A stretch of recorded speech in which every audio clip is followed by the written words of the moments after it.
911 operators of Reddit, what emergency call made you quit or almost quit?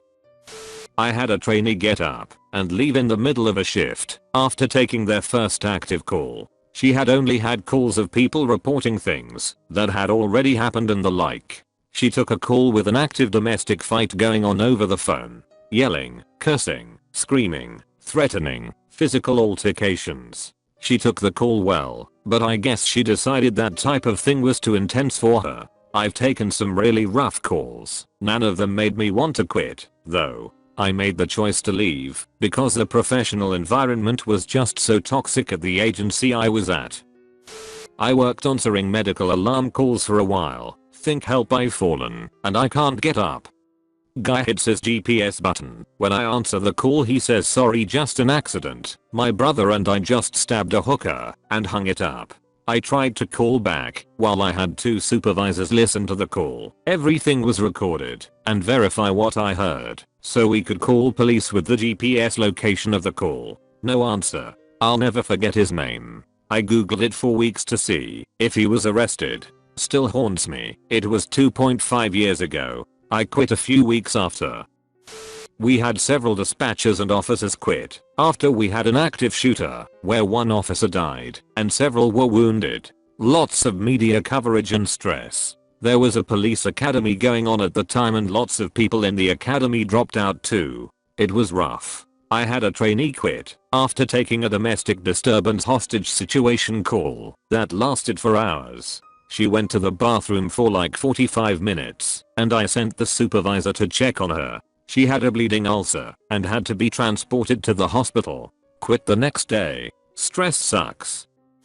Not a 911 operator, but my little brother is a first responder / firefighter and he was on a ride along with our local police. This happened in August 2019. It was like 8 PM, if I remember correctly. He was bullshitting with the officer. In our town nothing really exciting happens when they get a 911 dispatcher on the radio. They called over the code and address and off they went. When they got to the house the police officer looked at my brother and said, "Have you ever seen a dead body?" As my brother is a firefighter he's seen a lot so he says, "Yes." When they walk into the house there is blood everywhere. All through the kitchen, up the stairs, in the bedroom, bathroom and ending in the living room. They found this man in his mid-60s in an Indian prayer stance in front of his recliner chair, blood all around him. After everything is said and done, he finds out that this poor man was cooking dinner when he felt like he had crap himself. So he went upstairs to the bathroom where he then tried to crap and felt what he thought as feces coming out. When he went to wipe it was extremely painful and bloody. He then called 911 and began to cry and begged the dispatcher to send help as he is wandering through his house. As he was wailing through his house and saying over and over again he didn't want to die, he was bleeding out. He settled in the living room and he fell to his knees, dispatcher still on the phone, and began to pray. He had been dead for 10 minutes in this stance by the time they got there. From what my brother said, he had ended up pushing his organs out of his body somehow. He had no family and his wife had died 3 years before this. I wanted to be a police officer, but after hearing this story, I settled on being an English teacher. I'm very sorry to the 911 dispatcher that had to hear the last few minutes of this man's death, because I couldn't have done it. My sister was a 999 Britain operator for about a year. She left for several reasons, but shortly before she left she took a call from someone in a burning flat. Basically they woke up in the midst of it and couldn't get out. She listened to them scream from being burned up. She took another job shortly after. That's the one she always says was the worst one she had. Turned out it was arson. Set by petrol. I'll have a look for the news story. I'm pretty sure I remember one.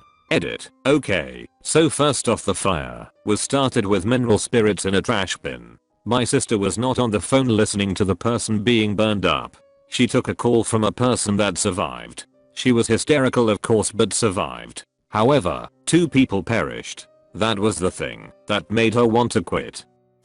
My experience is limited to a smaller department, and because of that I had a supervisor that was absolutely toxic and would openly retaliate if you so much disagreed with them. At one point I was the second most senior person and found myself working overnights because of a disagreement. The job already breeds anxiety. When you're not busy you can't help but wonder what's going to come over the line next. Even at a small department I still managed to deal with pretty much everything, but the worst were the suicide callers. I talked down more than 5, but I lost 2. Both happened almost as soon as I picked up the phone and give me a name and a location, and it happened before you could get anything other than that. And you can't hang up the phone until an officer arrives. So as a dispatcher there's really nothing you can do but listen. Those are the ones that stick with you. There's some people that you actually help, but unfortunately those aren't the ones that I remember. Those aren't the ones that wake me up in the middle of night.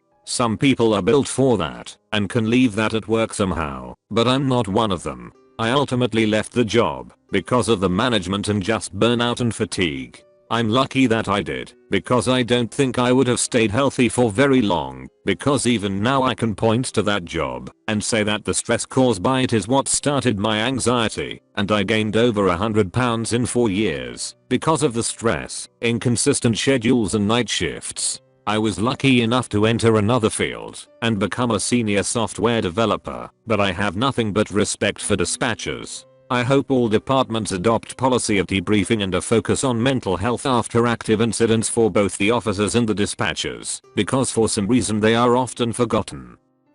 As an EMT I once worked with a former firefighter who left his profession and went to wait tables because of a 911 call. He was called to a house, but the fire department got there 5 minutes before police could. In the house were a dad and toddler boy. Dad was the one who called 911 saying he was going to kill the kid. He was so mad.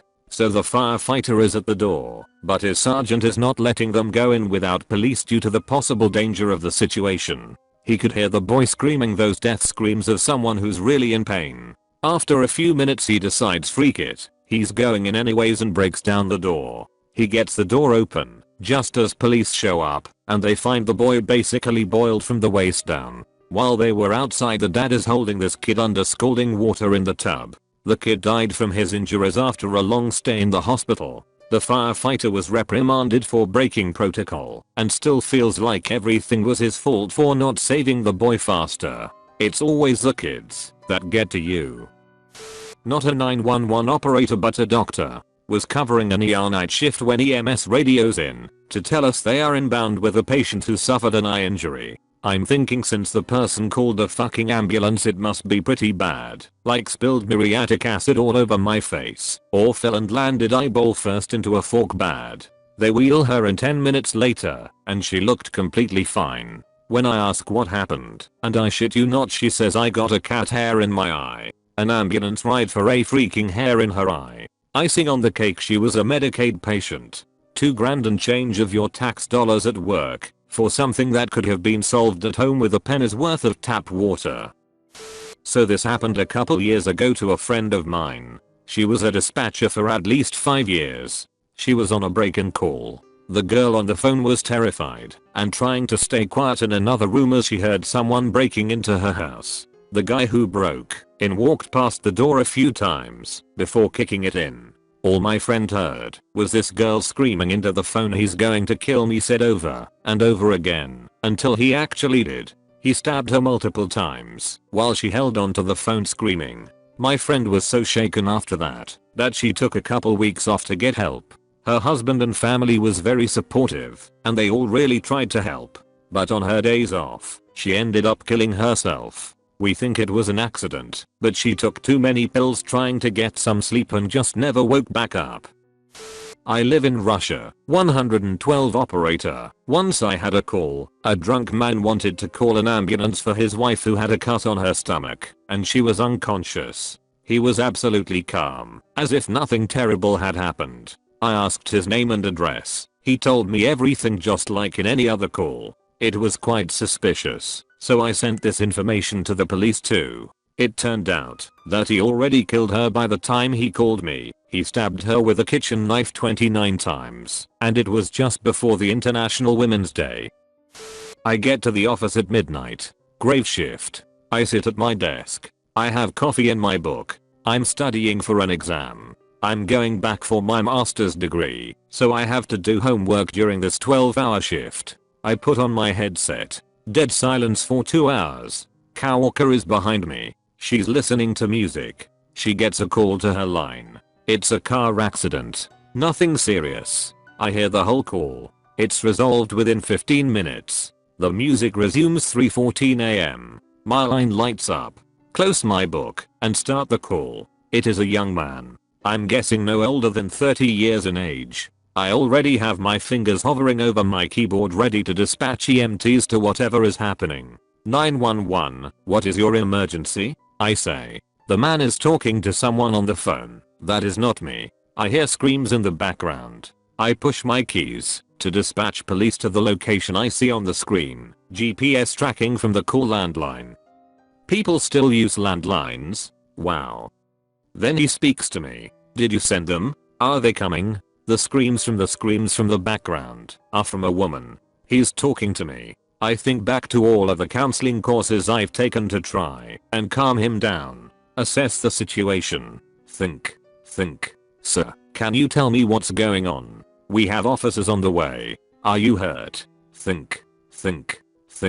There is a pause. I hear something shuffle. I'm going to shoot myself. My heart is beating so hard. I think I may throw up. I try to open my mouth and regurgitate all of my training onto the line. I hear the woman screaming. The gunshot isn't as loud as I would have imagined. The woman is screaming. Then she stops. I hear her gagging, retching in the background. I hear things fall as she collapses. I hear her screaming again, crying, sobbing. They have protocols for dispatchers who are affected by these situations. But I can't. I just can't anymore. I gave up. Rest in peace, John. When I still lived in my hometown, I used to volunteer on the emergency services department. Being a tiny town, there was no full-time staff, so people in the town would receive proper training and volunteer for it. 2 incidents always stuck with me. One was a day when I was setting up for a CPR training course for teens. The station was silent as I was working until almost every alarm suddenly started going off. Fire, EMS, I could hear the RCMP alarm going off across the street. The radio starts buzzing, and I can hear a Delta call coming for a house nearby. Delta being the second highest level. I knew the family, kind people. Mom had been downstairs making dinner, and her son was getting ready to go to scouts. He had tripped and hung himself by the kerchief. She didn't find him until it was too late. I remember standing in front of the radio in horror as I could hear her screaming in the background of a radio call as one of the guys was radioing in that they were coming into the big city with a high priority call. My father is on both fire and EMS and was there. He said that all he could think the entire time was we left muddy footprints on their clean carpet. He called my mom in tears, asking her to hurry by and evacuate it up before the family got home. The other is less tragic and more just nerve-wracking. Was driving in from school one day, radio goes off. I hear the words, "We have a potential echo level call. Prepare for potential evacuations. West side." It was November, and usually there would be a thick blanket of snow. So far, there was none. Someone, in their infinite stupidity, had thrown a lit cigarette butt out of their car window into a nearby ditch. Nothing but farm fields for miles outside our town, and all of it was on fire. It took the fire departments of 3 towns and some pretty amazing bravery to get that fire under control. It took 2 days, and by the end of it, 2 farmsteads had burnt down, and our town was under threat of evacuation for the whole time. My mom was a 911 dispatcher in the early 90s. I was 5 years old-ish, in Washington state. When I got older, I remember asking her about some of the calls that she could still recall. One in particular was pretty bad. She was working one year on Halloween night, and around 10 or 11 PM she had a call come in that a couple guys were driving around town with a dummy or something dragging behind their truck. The dummy was falling apart, and pieces of clothing/plastic were being torn off and scattered around the city. Being Halloween, it seemed like a prank, but she had a patrol car try to find and stop the truck. As time goes by, more and more people started to call in about it. Eventually the patrol car caught up with the truck, and it turns out that it was a person. The guys had gone to a store earlier, and when they left, they had backed their truck into an elderly man, whose clothes got caught in the rear bumper or whatnot. The two guys never even knew that they were dragging around another human being all across town for miles. The elderly man had passed away, and those pieces of clothing scattered around town was his clothing, flesh, and body parts. Still gives me chills. Like and subscribe for more Reddit videos.